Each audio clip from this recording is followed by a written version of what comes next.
মানুষকে যখন গুম করে তখন তার শরীরকে গুম করে এবং একই সাথে তার যে সত্তা তাকেও তারা গুম এবং চিন্তার যে সত্তা সেটাকে গুম করে ফেলে।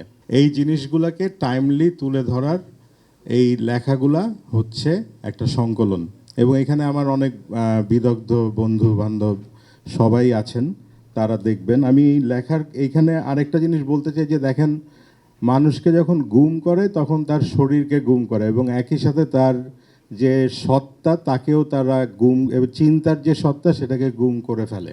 এই বইটা হচ্ছে সেইটার বিরুদ্ধে একটা রেজিলিয়েন্সের পার্ট। এই জিনিসটাই হচ্ছে ন্যারেটিভ অফ দ্যাট টাইম। এবং যারা আপনার এখানে একাডেমিক স্কলার বা আপনার ছোট যারা ধরেন সামনে লিখতে চান তাদের জন্য এখানে নানা রকম খোরাক আছে। তো এই বইটার জন্য আমি অবশ্যই ধন্যবাদ দিতে চাই পাবলিশারকে, গ্রন্থিক, তারপরে বইটার এডিটোরিয়াল সাপোর্ট দেওয়ার জন্য আমি তাহসিন নয়ের প্রাচী আছেন, তাকে ধন্যবাদ দিতে চাই।